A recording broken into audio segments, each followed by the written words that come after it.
क्यों? तो लिंग पुराण के अंदर और शिव महापुराण के अंदर वर्णन किया गया कि भगवान शंकर ने नंदी को वचन दिया था, सुनो नंदी। शंकर भगवान से नंदी कहता है हमारा भरण पोषण कैसे हो? शंकर भगवान कहते हैं नंदी मेरे शिवलिंग पर, यदि कई लोगों को थोड़ा ध्यान दीजिएगा, है बहुत कथा पर बहुत ध्यान देना, शिव महापुराण की कथा है, बार बार ऐसी कथा नहीं मिल सकती आपको। सुनोगे आप अपनी जगह पर, बहुत वक्ता हैं, बहुत प्रेम से बांचते हैं, पर जो कथा रसतत्व से आपको मिल जाए उसको ले लीजिए महाराज। कोई वस्तु, कोई भोजन आप बनाकर लेकर गए हो, कोई पकवान आप बनाकर लेकर गए हो, कोई फल लेकर गए हो, यदि शिवलिंग पर वो पकवान, वो मिठाई, वो फल टच हो गया तो वो खाने के योग्य नहीं रहता, वो घर पर लेकर मत आना, मंदिर में ही छोड़कर।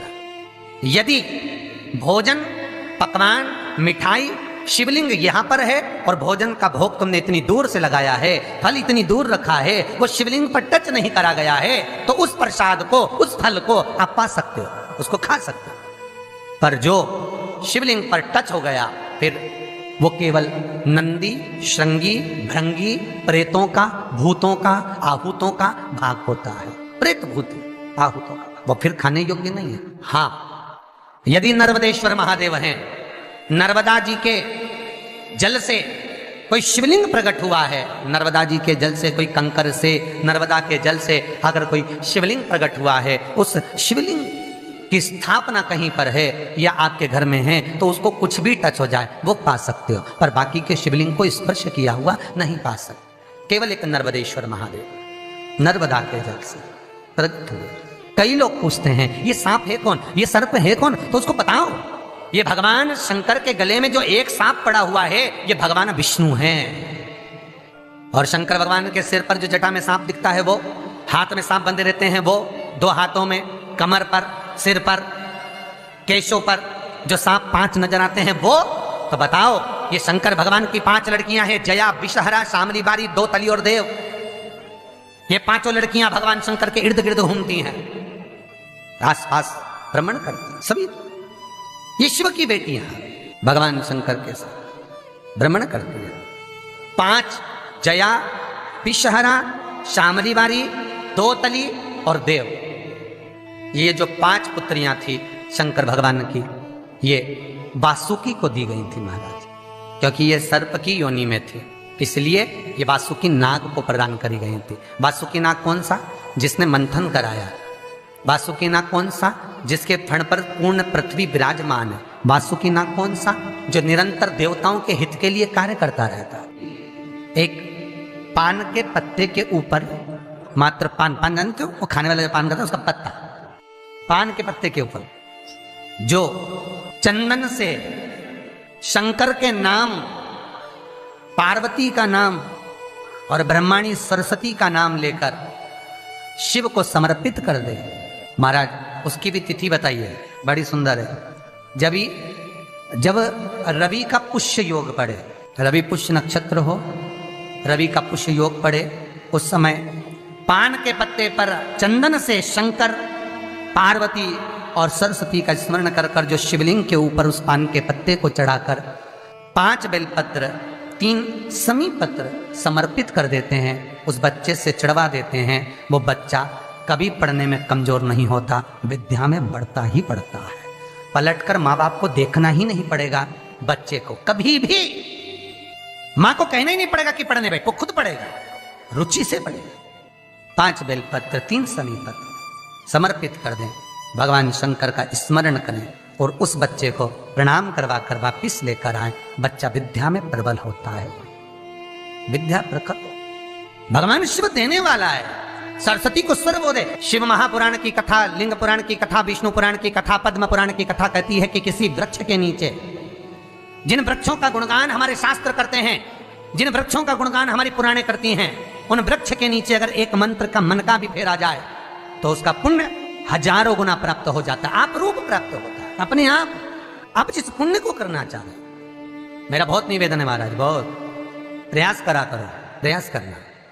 अगर हाथ के मनके की माला भी नहीं हो और किसी पीपल के पेड़ के नीचे 15 मिनट बैठने का मौका मिल गया, आंवले के वृक्ष के नीचे 5 मिनट बैठने का मौका मिल गया, किसी आंवले के वृक्ष के नीचे 5 मिनट बैठे हो ओम नमो नारायण का मंत्र का स्मरण कर लो, ओम नमो भगवते वासुदेवाय का जाप कर लो, बस उसका फल 4 हजारों गुना प्राप्त हो जाता है। शमी के पेड़ के नीचे बैठे हो, श्री शिवाय नमस्तुभ्यम का जाप करिए, 4 गुना फल मिलेगा, 1000 गुना फल। बेलपत्री के पेड़ के नीचे गए हो, ओम नमः शिवाय ओम का जाप करिए, फल मिलेगा। उस फल को हमें पाना है। कई लोग कहते हैं महाराज हम पूजन बहुत करते हैं, हम पाठ करते हैं, हम अर्चना करते हैं, हम व्रत रखते हैं, हम उपासना करते हैं, हम दान करते हैं, हम पुण्य करते हैं, हम सत्कर्म करते हैं, उसके बाद भी दुख क्यों है? हम पूजन तो कर रहे हैं। आपके पेट में दर्द हुआ, मान लो आपके सिर में दर्द हुआ, अब सिर में दर्द हुआ तो आपने गोली तो खाई, एनासिन भी खाई, क्रोसिन भी खाई, डिस्परिन भी खाई, कॉम्बिफ्लेम भी खाई, ना जाने कहां की गोलियां खा गए, सिर में दर्द था और 4-5 तरह की गोली खा गए। तुमने जब तो गोली खा ली और गोली खाने के बाद तुम्हें थोड़ा सा असर भी हो गया, पर इतनी गोलियां जो खाई है तो बाद में रिएक्शन तो करेगी, कुछ तकलीफ तो देगी, कुछ गर्मी तो करेगी, बीपी शुगर ऊंचा नीचा कर सकती है, नहीं पाई। उसी तरह मंत्र, माला, पाठ, जप, अनुष्ठान फल कब देते हैं और फल कब नहीं देते, ये शिव महापुराण की उमा संहिता कह रही है। शिव महापुराण का उमा खंड, पार्वती खंड को अच्छे से पढ़िए तो उसमें बताया है, उसमें वर्णन किया है। हम पाठ करने बैठे, इतनी बड़ी पोथी लेके लोग बैठ जाते हैं, पहले राम रक्षा स्तोत्र पढ़ लिए, फिर ये पढ़ लिए, गीता जी का अध्याय पढ़ लिया, ये पढ़ लिया, ये चालीसा, दुर्गा चालीसा, शिव चालीसा, तांडव, ये वो, ये मंत्र जप लो, वो मंत्र जप लो, फिर कोई महाराज बता गया वो मंत्र जप लो, फिर कोई महाराज बता गया वो मंत्र जप लो, ये वाला देवता ला के अलमारी में रख लो। इतनी बड़ी पूजन की अलमारी, बस इतनी बड़ी, ज्यादा से ज्यादा होगी तो इतना बड़ा पूजन का घर, कमरा, उसमें इतना सारा देवता। रामेश्वर गई तो उनको ले आई, जगन्नाथ जी गई तो उनको ले आई, द्वारका गई तो उनको ले आई, वृंदावन गई तो उनको ले आई, महाकालेश्वर गई तो उनको ले आई, सारा देवी देवता वहीं बैठा, पितृदेव, ये देव, कुल देवी, शंख देव, घंटी देव, दिया देव, सब उसी में, गणेश जी, शंकर जी, हनुमान जी, राम जी, सब भरा बड़ा। और पूजन करने सुबह से आई, सुबह से इतनी सी शक्कर लाई कटोरी में, इतनी सी शक्कर कटोरी में, भगवान को नहला धुला के कटोरी धर दी, इतनी बड़ी अलमारी में सारा देवता ऐसा कसा कसाया बैठा है, सारा देव। तीर्थ करने फिर गई तो गणेश जी शंकर भगवान से बोले पिताजी फिर जा रही है। शंकर भगवान बोले बेटा खसक के बैठो, फिर पकड़ के लाएगी किसी को, के बैठ, फिर लाएगी किसी, फिर ले आई, फिर रख दिया। पूजन करने आई, कलश रख दिया, मंदिर में ही ढुल गया, भगवान पूरा गीला हो गया। गणेश जी शंकर जी से बोले पिताजी पूरा गीला करके चली गई। शंकर भगवान बोले बेटा तो कल ही आएगी, दिया लगा के गई तो गीले में बैठो, अब नहीं आने वाली। और ध्यान देना साहब, इस कथा को आपके ऊपर लेकर समझाया जा रहा है, क्योंकि शिव महापुराण की कथा कहती है कि आप जो मंत्र जप रहे हो, आप जो माला जप रहे हो, आप जो साधना कर रहे हो, आप जो पाठ कर रहे हो, वो आप पर असर कर रहा है कि नहीं कर रहा है, वो आपको समझना है। राम रक्षा स्तोत्र का पाठ करो तो पहले हनुमान चालीसा पढ़ो, फिर राम रक्षा स्तोत्र करो। शिव चालीसा, दुर्गा चालीसा, गणेश चालीसा, हनुमान चालीसा, गायत्री चालीसा, इन 4-5 चालीसा को एक साथ कभी नहीं पढ़ना। एक चालीसा यदि आपने पढ़ ली है शुरू में, तो पाठ पूरा होने के बाद जब उठने की तैयारी हो तब दूसरी चालीसा पढ़ दो, बाकी की चालीसा भले आप बाद में पढ़ दो। पर एक साथ 4 चालीसा का पाठ नहीं होना चाहिए।